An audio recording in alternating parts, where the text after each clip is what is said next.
ጤና ይስጥልኝ። የአማራ ሕዝብ በብልጽግና አገዛዝ ከተከፈተበት የዘር ማጥፋት ጦርነት ራሱን ለመከላከል ዓለምን ያስደመመ ተጋድሎ እያደረገ ይገኛል። በዚህ ሂደት ብዙ በወርቅ የተጻፈ ጀግንነት ውሎዎችን ያሳለፈ ሲሆን ከነዚያ መካከል የሚመደብ ሌላ አንድ ታሪክም በጀግኖቹ ደም አትሟል። አገዛዙ ከፍተኛ ዝግጅት አድርጎና ከፍተኛ ሰራዊት አሰማርቶ ሰኔ 15 2018 ዓ.ም የፋኖ መሪዎችን ለመክበብ ሞክሯል። ከፍተኛ ቁጥር ያለው የጠላት ኃይል የፈጸመውን ከበባ በትንሽ የፋኖ ኃይል ለመስበር በተደረገው እልህ አስጨራሽ ፍልሚያ አርበኛ አማረ አቸንፍ፣ አርበኛ ሳምሶን አማረ፣ አርበኛ መቶ አለቃ አበራ አግማስና ሌሎች ጀግኖች በክብር ተሰውተዋል። ጀግኖቹ በመጨረሻ የተጋድሏቸው ሰዓት ለጓዶቻቸው ባስተላለፉት መልእክት እኛ መውጣት አንችልም፣ ለወጣንለት ዓላማ ታምነን እንሰዋለን፣ እናንተ ወደኋላ ሁኑና ትግሉን አድኑ፣ አንድነታችንን በጉጉት ለሚጠብቀው ወገናችን እንድታበስሩት ግን አደራ እንላችኋለን ብለው የመጨረሻዋን ጽዋ በጀግንነት ተጎንጭተዋል። ይህ የጀግኖቻችን መስዋዕትነት የወጣለትን ዓላማ ከዳር ለማድረስ የበለጠ የሚያነሳሳን መሆኑን እየገለጽኩኝ ፈጣሪ የጀግኖቻችንን ነፍስ በአጸደ ገነት እንዲያኖርልን ወዳጅ ዘመዶቻቸውን እንዲያጽናናልን እመኛለሁ። እስክንድር ነጋ ከትግል ሜዳ። አመሰግናለሁ።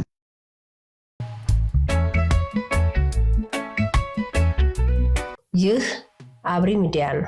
አብሪ ሚዲያ አንድነትና ፍቅርን በማጎልበት ሰላምና እድገትን በማስፈን ረገድ የበኩሉን አስተዋጽኦ ለማበርከት የሚሰራ ሚዲያ ነው። አብሪ ብሩህ ዘመንን አብሳሪ። አብሪ ሚዲያን ሰብስክራይብ፣ ሼር ያድርጉ። ወደ ሌሎች ፕሮግራም ከመግባቴ በፊት አርበኛ እስክንድር ነጋ ያው አርበኛ የሚለውን በኮቴሽን አድርጉትና ያስተላለፈውን የሰራዊታችንን ድል ወይም የሰራዊታችንን የድል ዜና በመጀመሪያ ወደ እናንተ በማድረስ ነው። እስክንድር ነጋ ከዚህ በሚከተለው በራሱ ድምፅ የሰራዊታችንን ገድል ቆንጠር አድርጎ ቢሆንም ወደ ሕዝብ እንዲደርስ አድርጓል። እናድምጠው። ጤና ይስጥልኝ። የአማራ ሕዝብ በብልጽግና አገዛዝ ከተከፈተበት የዘር ማጥፋት ጦርነት ራሱን ለመከላከል ዓለምን ያስደመመ ተጋድሎ እያደረገ ይገኛል። በዚህ ሂደት ብዙ በወርቅ የተጻፈ ጀግንነት ውሎዎችን ያሳለፈ ሲሆን ከነዚያ መካከል የሚመደብ ሌላ አንድ ታሪክም በጀግኖቹ ደም አትሟል። አገዛዙ ከፍተኛ ዝግጅት አድርጎና ከፍተኛ ሰራዊት አሰማርቶ ሰኔ 15 2018 ዓ.ም የፋኖ መሪዎችን ለመክበብ ሞክሯል። ከፍተኛ ቁጥር ያለው የጠላት ኃይል የፈጸመውን ከበባ በትንሽ የፋኖ ኃይል ለመስበር በተደረገው እልህ አስጨራሽ ፍልሚያ አርበኛ አማረ አቸንፍ፣ አርበኛ ሳምሶን አማረ፣ አርበኛ መቶ አለቃ አበራ አግማስና ሌሎች ጀግኖች በክብር ተሰውተዋል።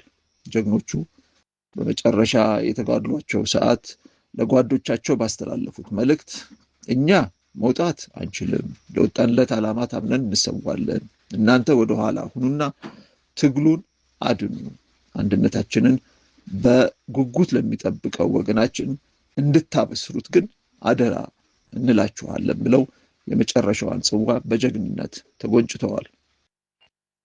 ይህ የጀግኖቻችን መስዋዕትነት የወጣለትን ዓላማ ከዳር ለማድረስ የበለጠ የሚያነሳሳን መሆኑን እየገለጽኩኝ ፈጣሪ የጀግኖቻችንን ነፍስ በአጸደ ገነት እንዲያኖርልን ወዳጅ ዘመዶቻቸውን እንዲያጽናናልን እመኛለሁ። እስክንድር ነጋ ከትግል ሜዳ። አመሰግናለሁ። አሁን እንዳዳመጣችሁት በትናንትናው ዕለት በጎንደር አካባቢ ሰራዊቱ በከበባ በወሰደው እርምጃ በዚህ በጽንፈኛው ኃይል ላይ ከፍተኛ የጽንፈኛው አመራሮች ዋና ከፍተኛ አመራሮች እና መካከለኛ አመራሮች እንደዚሁም ተዋጊዎች በብዛት በማይወጡበት ሁኔታ ከበባ ተደርጎባቸው ተደምስሰዋል እና በዛ ድምሰሳ ላይ የስም ዝርዝራቸው የወጣ የሞቱ፣ የተማረኩ፣ የቆሰሉ በጣም በርካታ ናቸው የተማረከው ትጥቅም ከፍተኛ ነው። አጠቃላይ ያ ጦርነት ሊባል የሚችለው ያ የሰራዊቱ ጥቃት ድምሰሳ ነው። ያ ቡድን ቀጥሎ ምንም አይነት አደጋ ወደማይሆንበት ደረጃ ላይ ነው እንዲደርስ ተደርጎ የተቀጠቀጠውና ከዛ ውስጥ እንግዲህ በጣም ወሳኝ የሆኑትን አመራሮች ጠቅሶ ነው እስክንድር ነጋ እንደሰማችሁት በቃ መስዋዕትነታቸው እኛን ሊያነሳሳን ይገባል ብሎ እንደገና ለሌላ እልቂት የሚቀሰቅስበት። ያው እሱ ግን ተደብቆ ነው የሚኖረው። ውጊያ አይመራም። እስኬው ግን ከተደበቀበት ዋሻ ውስጥ ሆኖ በርቱ፣ ግፉ፣ መስዋዕትነቱ ይቀጥል ይላል እና ለማንኛውም እዚያ ላይ የጠቀሳቸው ከፍተኛ ወሳኝ የሆኑ አመራሮች ስለሆኑ ነው እነሱን ሰማዕትነታቸው ሊዘክር የወጣው። አርበኛ አማረ አቸንፍ ታደገ፣ አርበኛ ሳምሶን አማረ፣ አርበኛ መቶ አለቃ አበራ አግማስ፣ አርበኛ ስጦት ጀንበር፣ አርበኛ አትርሳው ገበያው እና ሌሎችም ጀግኖች መስዋዕትነት ስለሆኑ ለበለጠ መስዋዕትነት የሚያነሳሳን ነው የነሱ መስዋዕትነት እና ሌላህም ቀጥል፣ ሙት፣ መስዋዕትነት ክፈል እያለ ነው። ወደ ሌላው ዜና አልፋለሁ። ሰላም ጤና ይስጥልኝ የአብሪ ሚዲያ አድማጭ ተመልካቾቻችን እንደምን አላችሁ? እነሆ የሰዓቱን መረጃ ይዤላችሁ ቀርቤያለሁ። በዚህ ሰዓት የማቀርብላችሁ መረጃ ኢትዮጵያ በቀጠና ውስጥ እጅግ ጠንካራዋና የጂኦፖለቲክስ መሪ ተዋናይ ሆና መውጣቷን ዓለም አቀፉ የሰላምና ግጭት መረጃ ተቋም መግለጹን ወይም ማረጋገጡን እንመለከታለን። ኢትዮጵያ በቀጠና ውስጥ እጅግ ጠንካራዋ እና የጂኦፖለቲክስ መሪ ተዋናይ ስለሆነች ከኢትዮጵያ ጋር መስራት ለምዕራባውያን አማራጭ የሌለው እውነታ ነው ብለው ነው የድርጅቱ ዳይሬክተር የገለጹት። ይህንን በዝርዝር እንመለከታለን። በሁለተኛ ደረጃ ይህንን እውነታ ባለመረዳት አሁንም ኢትዮጵያን በጦርነት ለመበጥበጥና አሁን ያለውን መንግስት በጦርነት ጥለን ፍላጎታችንን እናረካለን የሚሉ ወገኖች አሉ። ከዚህ ውስጥ እንግዲህ ያው ሰሞኑን በፉከራና በማቅራራት ላይ ያሉት ህወሓቶች ናቸው። የህወሓት ጄኔራሎችና ወታደራዊ መኮንኖች አሁንም ዛቻ እያሰሙ ነው። በዛሬው ዕለትም የጆን መዲድ የሚባለው የትግራይ ጄኔራል ኢትዮጵያን በብዙ አቅጣጫ ከበናታል፣ እኛን ከባን የነበረችውን ኢትዮጵያን ከበባውን በጣጥሰን ብቻዋን አስቀርተናታል ብለዋል እና የጽምዶ ኃይልንም የፈጠርነው እኛንን። ይሄ ጽምዶ የተፈጠረውም ለእኛ ስትራቴጂካዊ ጠቀሜታ ሲባል ነው፣ ይሄንን ማድረግ ችለናል በማለት ይሄ የጽምዶ ኃይልንም የነሱ ተቀጽላ ወይም የነሱ አሽከር መሆኑን የሚያረጋግጥ መግለጫ ሰጥተዋል። ይህንን እንመለከታለን። ወደ መጀመሪያው መረጃ ልግባ። ኢትዮጵያ በቀጠና ውስጥ እጅግ ጠንካራዋና የጂኦፖለቲክስ መሪ ተዋናይ ሆና መውጣቷን ዓለም አቀፉ የሰላምና ግጭት መረጃ ተቋም አረጋግጧል። ይህንንም በተመለከተ መግለጫ ሰጥቷል። የድርጅቱ ዳይሬክተር ምዕራባውያን በቀጠናው ብሔራዊ ጥቅማቸውን ለማስከበር ከፈለጉ ከጠቅላይ ሚኒስትር አብይ ጋር ከመስራት ውጭ ሌላ አማራጭ የላቸውም ሲሉ የኢትዮጵያን ተጽዕኖ ፈጣሪነት መስክረዋል። በአፍሪካ ቀንድ እያደገ የመጣውን የጂኦፖለቲካ ትኩሳትና የኢትዮጵያን ቀጠናዊ ተጽዕኖ ከቀን ወደ ቀን መጎልበት ተከትሎ አሜሪካንን ጨምሮ የምዕራቡ ዓለም ኃይሎች ከጠቅላይ ሚኒስትር ዶክተር አብይ አህመድ እና ከኢትዮጵያ ጋር በቅርበት ከመስራት ውጭ ሌላ አማራጭ ሊከተሉ አይገባም፣ አማራጭም የላቸውም ነው ያሉት ዳይሬክተሯ። የዓለም አቀፉ የሰላምና ግጭት መረጃ ተቋም ፕሬዝዳንትና ዋና ስራ አስፈጻሚ ኮሊናድ ራይል በቀጠናው ወቅታዊ ሁኔታ ላይ በሰጡት ሰፊ ትንታኔ ወደ አዲስ አበባና ወደ ጠቅላይ ሚኒስትር አብይ አህመድ የሚደረጉ ተከታታይ የዓለም አቀፍ መሪዎችና ዲፕሎማቶች ጉብኝቶች ለዚህ ትልቅ ማሳያ መሆናቸውን ጠቁመዋል። ዋና ስራ አስፈጻሚዋ እንዳብራሩት ምንም እንኳን ምዕራባውያን ቀደም ሲል በጠቅላይ ሚኒስትሩ ላይ የተለየና አሉታዊ አመለካከት ቢኖራቸውም አሁን ላይ በእሳቸው ላይ ያለው ከፍተኛ የፍላጎት መጠን ኢትዮጵያ በቀጠና ውስጥ እጅግ ጠንካራዋና መሪዋ ተዋናይ ሆና መቅረቧን በተጨባጭ የሚያረጋግጥ ነው ብለዋል።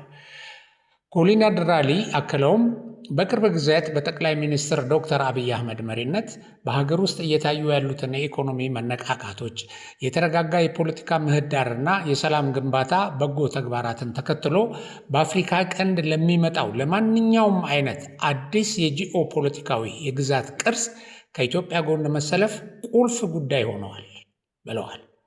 በቀጣይ በአንድ ወይም በሁለት ዓመት ውስጥ በሚመጣው የኃይል አደረጃጀት ለውጥ ውስጥ ኢትዮጵያ ከዚህ በጣም በላቀ ደረጃ ተጠቃሚ ለመሆን የምትችልበት ምቹ ቁመና ላይ እንደምትገኝ የገለጹት ዋና ስራ አስፈጻሚዋ ይህም እውነታ ዓለም አቀፍ ኃይሎች የሀገሪቱን ሁለንተናዊ ለውጥ አምነው እንዲቀበሉና ያለ ኢትዮጵያ በቀጠናው ዘላቂ ሰላም ማምጣት እንደማይቻል እንዲረዱ አስገድዷቸዋል ብለዋል።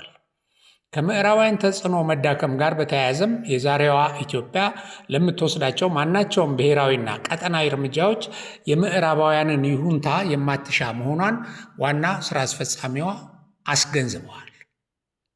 ይህን ሰፋ አድርገን ስንመለከተው ኢትዮጵያ በአሁኑ ሰዓት እንደ ሌሎች ሀገራት እጇን በመጠምዘዝ ይህንን አድርጊ ያንን አታድርጊ ልትባል እንደማትችል ነው የዳይሬክተሯ ገለጻ የሚያስረዳው። ምዕራባውያን በቀጠናው ላይ እንደ ቀድሞ በቀላሉ ጫና ማሳደር እንደማይቻሉ የጠቀሱት ኮሎኒ ድራሊ ስለ ምርጫም ሆነ ስለ ሌሎች የውስጥ ጉዳዮች የሚያቀርቡት ቅሬታ አካላቱ ሙሉ በሙሉ በተለያየ ሜዳ ላይ እየተጫወቱ መሆናቸውን ያሳያል እንጂ ኢትዮጵያ ላይ ምንም አይነት አሉታዊ ተጽዕኖ ሊያሳድሩባት አይችሉም ነው ያሉት። በመሆኑም አሜሪካንን ጨምሮ ሁሉም ዓለም አቀፍ ኃይሎች ይህንን የኃይል ሚዛን ለውጥ በመቀበል ኢትዮጵያን የአፍሪካ ቀንድ ዋናና የማይተካ ተጫዋች አድርገው ከአብይ አህመድ መንግስት ጋር በትብብር ለመስራት እየተንቀሳቀሱ ይገኛሉ። ወደፊትም እየተንቀሳቀሱ መቀጠል አለባቸው ይላሉ። ከአብይ ጋር ከመስራት ውጭ ሌላ አማራጭ የላቸውም ኮሎኒ ድራሊ።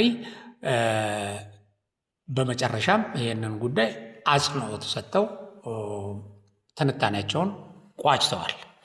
ወደ ሁለተኛው ዜና ስንሻገር ጆን መዲድ የተባለው የህወሓት ጀነራል ኢትዮጵያ በአራት አቅጣጫ የከበበችንን ወይም በአራት አቅጣጫ የከበበንን ፌዴራል መንግስት ብቻውን አስቀርተነዋል ብለዋል። ይሄ በተለያየ ቦታ የመጣው የጽምዶ ተጽዕኖ በእነሱ መሪነት የመጣ መሆኑን ለመግለጽ በአራት አቅጣጫ ከቦን ነበር፣ አሁን ግን ይህን ከበባ በጣጥሰን ብቻውን አስቀርተነዋል ሲል ፎክሯል። የህወሓት ጀነራሎችና ወታደራዊ መኮንኖች በሚያሰሙት ዛቻና ፉከራ ያው የጦርነት ጉሰማ እያካሄዱ ነው። ዓለም በተለያየ መልኩ የሰላም ስምምነቱን እንዲያከብሩ ጫና ቢያደርግም ጀነራሎቹ መፈኮራቸውን አላቆሙም እና የትግራይ ህዝብ ለጦርነት ድቤ ድለቃቸው ጆሮም ቢነፍቃቸውም በግድ በጦር ሜዳ ሊማግዱት በየአደባባዩ እናሸንፋለን በሚል ሰበካና ፉከራ ወደ አደገኛ መንገድ እየመሩት ነው። ከትግራይ ጦር አዛዦች መሃል አንዱ የሆኑት ጀነራል ዮሐንስ ወልደ ጊዮርጊስ ወይም ጆን መዲድ የሚባሉት በወይን ሚዲያ በኩል የተለመደ ክስና የናሸንፋል ፉከራ አሰምተዋል። ጀነራሉ በአራት አቅጣጫ የከበበንን ጠላት አሰላለፍ በጣጥሰን ብልጽግናን ብቻውን አስቀርተነዋል ሲሉ ተደምጠዋል። ትናንት ተባብረው የዘመቱብንን ኃይሎች በታትነን በቀጠናው አዲስ አሰላለፍ ፈጥረናል የሚሉት የጦር አዛዡ አልተቋጨም ያሉትን ህልውና ለማረጋገጥ እየተዘጋጀን ነው ብለዋል። ጠላቶቻችን ብዙ ነገር እያሰቡ ነው፣ ብዙ ነገር ደግሞ ይፈርስባቸዋል፣ ፍላጎታቸውን አያሳኩም ሲሉም አክለዋል። እንግዲህ በአራት አቅጣጫ የከበበንን ጠላት አሰላለፍ በጣጥሰን ብልጽግናን ብቻውን አስቀርተነዋል ሲሉ ከዚህ በፊት ከብልጽግና ጎን ቆመው እኛን የወጉ ኃይሎችን አሁን መልሰን ብልጽግናን እንዲወጉ አድርገን በብልጽግና ላይ በጠላትነት አሰልፈናል ነው። ያው በብልጽግና ወይም በኢትዮጵያ ላይ ማለት ነው። ይህንን ነው ንግግራቸው እንደምታው። ይቀጥላሉ። ከፕሪቶሪያ ስምምነት በኋላ አዲስ የኃይል አሰላለፍ እንዲፈጠር አድርገናል የሚሉት ጄኔራሉ በ2013 ከጎረቤት ሀገራት እስከ ሀገር ውስጥ ኃይሎች አስተባብሮ የዘመተብንን ጠላት ብቻውን አስቀርተን እነዛን አብረው ተሰልፎ የነበሩ ኃይሎችን ከራሳችን ጎን እንዲቆሙ በማድረግ የራሳችንን አሰላለፍ ፈጥረናል በማለት ለሌሎቹም ያላቸውን ንቀት ነው የሚያሳዩት። ምክንያቱም ይሄ ከኛ ጋር እንዲሰለፉ ያደረግንበት መንገድ የኛ ስልት፣ የኛ ተፈላጊነት፣ የኛ ተጽዕኖ ነው በሚል ሌሎቹን እንደ ራሳቸው ተላላኪ አድርገው ነው ያቀረቡት። በዛን ጊዜ ይላሉ ጆን ሜዲድ፣ በዛን ጊዜ ተፈጥሮ የነበረውን እኛን የማጥፋት አሰላለፍ በትነን ከሀገር ውስጥና በምስራቅ አፍሪካ አዳዲስ ያሰላለፍ ለውጦች መፍጠር ችለናል ነው ያሉት። ጆን ሜዲድ አዲስ አሰላለፍ ፈጥረናል የሚሉት እንግዲህ ያው ጽምዶን ነው። በትግራይ ሴቶች ገላ ላይ የጦር ወንጀል ከፈጸመው የሻዕቢያ ኃይል ጋር አብረው መሰለፋቸውንም እንደ ስኬት መጥቀሳቸው በብዙ ወገኖች ዘንድ አስተዛዛቢ ሆኖባቸዋል። እና ጀነራሉ ይቀጥሉና ይህ አሰላለፍ የትግራይ ህዝብ ለህልውናው በከፈለው ዋጋ የተፈጠረ አዲስ አሰላለፍ ነው ሲሉም ከጦርነቱ መቆም በኋላ የተፈጠሩ የጎራ ለውጦች ባለቤቱ ህወሓት እንደሆነና ይህንን መፍጠር ይህን ማሳካት የቻለው የእሳቸው ቡድን እንደሆነ በኩራት ተናግረዋል። ይቀጥላሉ። በጦርነቱ ህልውናችንን ማረጋገጥ ብቻ ሳይሆን አካባቢያችን በህልውናችን ላይ የሚፈጠረውን ተጽዕኖና ህልውናችንን ለማጥፋት የሚያደርጉትን መሰባሰብ በስኬት በትነነዋል ብለዋል። አሁን ላይ ደግሞ ፈጥረነዋል ያሉትን የጠላት አሰላለፍ ለውጦች ተጠቅመው መከት ወይም መከታ ለሚሉት መከታ ወይም መከተ ለሚሉት ትግል አቅም ፈጥረናል። ሌሎች ከጎናችን ነው ያሉት፣ ከጎናችን እንዲሰለፉ አድርገናቸዋል እና እናሸንፋለን ሲሉ ፎክረዋል። እና ይሄ ጉጅሌ አሁንም እየፎከረ አሁንም እያቅራራ ይሄንን በሴራ ያሰባሰባቸውን የጥፋት ኃይሎች የኢትዮጵያ ጠላቶች ማሰባሰቡን፣ እነሱን ማገዙን፣ እነሱን ለጦርነት ማነሳሳቱን እና ከሱ ጋር በጥፋት መንገድ እንዲጓዙ ማድረጉን እንደ መልካም ነገር እየቆጠረ ይፎክራል እና ሌሎችን ደግሞ ራሱ መርቶ ወደዚህ ነገር እንዳመጣቸው በመቁጠር ይሄንንም እንደ ትልቅ ድል ያቀራራበታል እና ሰዎቹ ከጦርነት ለመታገድ ወይም የጦርነትን መንገድ ለመተውና ወደ ሰላም ለመምጣት ዝግጁነት እንደሌላቸው ስለሚያሳይ ያው እያንዳንዱ ዜጋ በዚህ አንጻር ጥንቃቄ ማድረግ አለበት። ከሁሉ በላይ ትግራዋይ ይሄ ዝም ብሎ በባዶ ሜዳ የሚያቅራራና የሚደነፋ ቡድን ለእልቂት እንዳይዳረገው ከ2013 ትምህርት ወስዶ በቃችሁ ሌላቸው ይገባል። ሰላም ለኢትዮጵያ። ለሰዓቱ ያዘጋጀሁትን ፕሮግራም በዚሁ አጠናቅቃለሁ። በሌላ ፕሮግራም እስከምንገናኝ ሰላም።